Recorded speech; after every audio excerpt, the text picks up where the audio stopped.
कोई व्यापार नहीं चलता हो, दिक्कत आ रही हो, तो हनुमान जी के दूसरे नंबर का भाई गतिमान का स्मरण करो। हनुमान जी के उल्टे पांव का सिंदूर लाकर गतिमान का नाम लेकर स्वस्तिक बना दिया जाए व्यापार वाली जगह पर, तो व्यापार अच्छा चलने लगता है महाराज। कोई व्यक्ति पैसा खा गया, नहीं दे रहा, बहुत परेशान हो गए, मांग मांग कर दे गए, नहीं दे रहा, हाथ जोड़ लिए, पांव जोड़ लिए, सब कुछ कर लिया, नहीं दे रहा, तो हनुमान जी के तीसरे नंबर का भाई रतिमान, रतिमान, गतिमान रतिमान, रतिमान का नाम लीजिए। पीपल के पत्ते पर लाल सिंदूर से जो व्यक्ति पैसा लेकर गया उसका नाम लेकर बहते हुए पानी में अपनी कामना कर रतिमान का नाम लेकर छोड़ दीजिए। 15 दिन में रतिमान ऐसी उतावली मचाता है कि उसको हाथ जोड़कर वो खुद फोन लगाकर बोलता भैया तेरा मैं पैसा लुटा दूंगा। रतिमान का स्मरण किया जाता है। रतिमान, ध्यान दीजिएगा, पंचमुखी हनुमान का एक स्मरण, पंचमुखी हनुमान का एक भाव। महाराज जैसे बहुत ज्यादा तकलीफ अगर व्यक्ति को हो गई है, बहुत कष्टमय जीवन चल रहा है, हार गए हर जगह से और तकलीफमय जीवन चल रहा है, तो पंचमुखी हनुमान का एक शिव महापुराण का और स्कंद पुराण का एक बड़ा सुंदर मंत्र है। उस मंत्र को आप सब एक बार हमारे साथ में बोलें। ओम नमो हनुमते रुद्र अवताराय सर्व शत्रु संहारणाय सर्व रोग हराय सर्व वशीकरणाय रामदूताय स्वाहा। बस इस मंत्र को हाथ में काली तिल लेकर, एक जौ लेकर और गूगल लेकर, थोड़ा सा उसमें गाय का घी डालकर, कंडे को या अग्नि को जलाकर इस मंत्र का 11 बार 21 बार जाप कर कर अपनी कामना कर कर छोड़ दीजिए। कैसा भी रोग हो, बीमारी हो, कष्ट हो, दुख हो, तकलीफ हो, 21 दिन के अंदर वो आनंद आना प्रारंभ कर देता है। इस मंत्र, स्कंद पुराण का, शिव महापुराण का यह मंत्र मूल पंचमुखी हनुमान सुख देंगे। और एक और चीज याद रखिए महाराज, यदि कोई काम के लिए जा रहे हो, कोई व्यापार के लिए जा रहे हो या नौकरी करने के लिए जा रहे हो और लगी नहीं रही, बहुत तकलीफ पा रहे हो, सर्विस ही नहीं लग रही, बहुत कष्टमय हो गया, तो निवेदन करूंगा 5 पीपल के पत्ते पर बेसन के 5 लड्डू घर में बने हुए, गाय के घी के 5 लड्डू रख लो। उस लड्डू के बीचों बीच एक आटे का दिया और उसमें तिल्ली का तेल डालकर इसी मंत्र का प्रयोग कर कर पंचमुखी हनुमान का किसी भी हनुमान के मंदिर में जाकर, दक्षिण मुखी हनुमान के मंदिर में जाकर उसको रख कर आ जाइए। इसके बाद आप उस काम के लिए जाइए, आपका काम सफल हो जाएगा।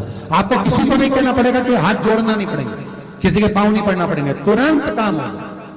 बस इस मंत्र का स्मरण कर कर पंचमुखी हनुमान का भूतेश्वर जो मंत्र है वो सुख देने वाला। आंकड़े के पत्ते की जो माला होती है, ये माला कार्य की सिद्धि के लिए होती है। इसमें एक एक आंकड़े के पत्ते पर सीताराम लिखा जाता है। मात्र एक पत्ता ऐसा होता है जिस पत्ते पर सीताराम नहीं लिखा जाता। 108 पत्ते में से एक पत्ता, बस उस पत्ते को हथेली में रखकर उल्टा हाथ आपको रखना है और अपनी कामना कर कर उस पत्ते को बांध देना है। ये जरूरी नहीं है कि 25 के बाद बांधो, 50 के बाद बांधो या 100 के बाद बांधो, आपकी मर्जी पड़े। उस खाली पत्ते को कहीं पर भी बांध दीजिए और उस माला को अपनी कामना कर कर श्री हनुमान जी महाराज को समर्पित कर दीजिए। महाराज इसके लिए कोई तिथि, कोई दिन, कोई वार निश्चित नहीं है। बस ये माला जब हनुमान जी को चढ़ जाए तब एक घी का और एक तेल का दिया हनुमान जी के सम्मुख में लंबी बाती का लगा देना महाराज, और अपनी कामना कर कर आप आ जाइए। आपकी वो कामना 2.5 महीना या 3 महीना, इससे ज्यादा नहीं जाएगा, वो कामना बाबा पूरी करेगा, क्योंकि शिव और हनुमान ये सब एक ही स्वरूप है। अगर आपको कहा था हनुमान जी 6 भाई हैं, कितने भाई हैं? 6। हनुमान, गतिमान, केतुमान, रतिमान, मतिमान, सेतुमान, ऐसे हनुमान जी 6 भाई।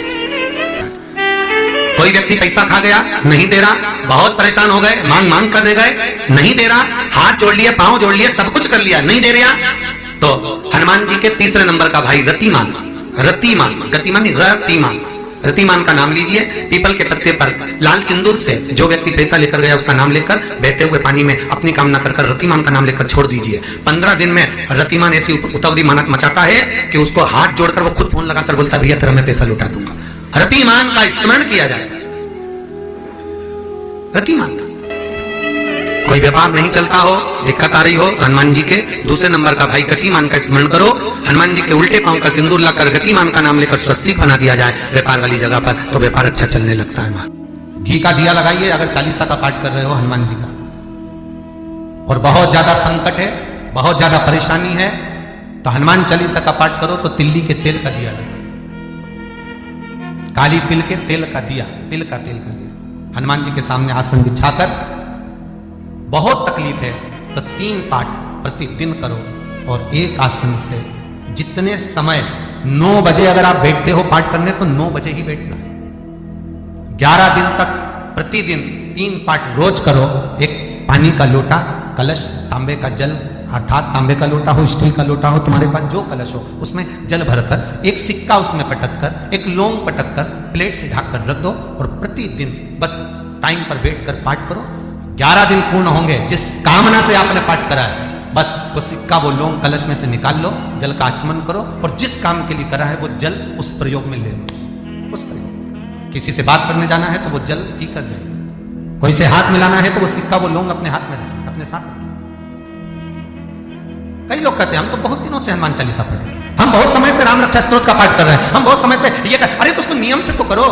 हनुमान चालीसा का प्राकट्य केवल एक दिल से की गई स्तुति, हनुमान जी महाराज की स्तुति, राम जी महाराज की स्तुति तुलसीदास जी ने केवल दिल से करी थी, केवल मन से। और ये नहीं कहते कि हनुमान चालीसा पढ़ोगे तभी भगवान, नहीं नहीं, आप दिल से अगर भगवान को पुकार लीजिए, आप दिल से पुकारो उसको, वो आएगा, वो प्राप्त होगा और मिलेगा। उसके मिलन में देरी नहीं हो सकती महाराज, उसके मिलने में कोई चूक नहीं हो सकती, बस मन से पुकार। चढ़ाओ एक लोटा जल। कभी कभी अगर ऐसा लगे जीवन में कि दुख बहुत ज्यादा आ गया है, बहुत तकलीफ आ गई है, तो लाल चंदन को घिसकर उस लाल चंदन का लेपन भगवान शंकर पर कर कर फिर पानी चढ़ाओ। अगर कोई संकट भारी है और निकट रहा, जैसे किसी नारी का गर्भ नहीं ठहर रहा, 15 साल हो गए, 20 साल हो गए, 25 साल, जैसे इसने लिखा एक माता ने कि 18 साल की बेटी हो गई थी पर संतान में पुत्र नहीं, तो उसने भाव से कथा सुनी। ऐसे आपके भीतर अगर 20 साल हो गए, 25 साल हो गए, 30 साल हो गए, संतान का सुखी नहीं है, लाल चंदन का लेपन बाबा भोलेनाथ पर करना प्रारंभ करो, पीठिका पर लाल चंदन का लेपन करना प्रारंभ करो, लाल चंदन से बाबा का श्रृंगार करना प्रारंभ करो। एक बेलपत्री पर लाल चंदन, दोनों पत्ती नीचे वाली, जो